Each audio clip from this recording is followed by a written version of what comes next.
Dragi bratje in sestre, Vi accolgo con gioia in occasione del vostro capitolo generale. z veseljem vas sprejemam ob priložnosti vašega generalnega kapitlja. Vsakemu od vas se zahvaljujem za ta obisk. Naj začnem pri vrhovnem patu, ki je kot predstavnik vseh orisal namen in cilje vašega zasedanja.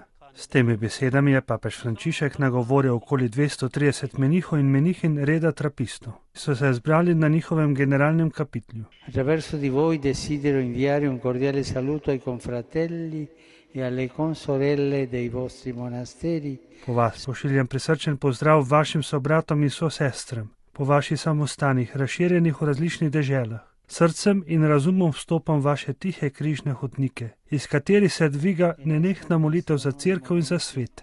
Gospodu se zahvaljujem za nenadomestljivo navzočnost meniških skupnosti, ki predstavljajo duhovno bogatstvo in nenehen poziv za iskanje predvsem stvari, ki so tam zgoraj, da bi v pravi meri živeli zemeljsko resničnost. V teh dneh premišljevanja ter izmenjave izkušenj ste poklicani izluščiti cilje ter poti, da boste vedno bolj pristno živeli svojo poklicanost in posvečenost in pri tem upoštevali zahteve sedanjega časa.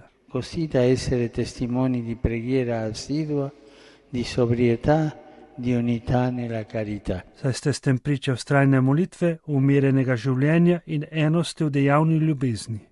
Za vaše kontemplativno življenje je značilna vztrajna molitev, kot izraz vaše ljubezni do Boga in kot odsev ljubezni, ki objema vse človeštvo. Ko sledite zgledu svetega Benedikta, vi ne postavljate ničesar proti opus dei, torej Božjemu delu. Zato vas podbujam, da daste velik pomen premišljevanju Božje besede, še posebej preko lekcijo Divina, ki je vir molitve in šola kontemplacije.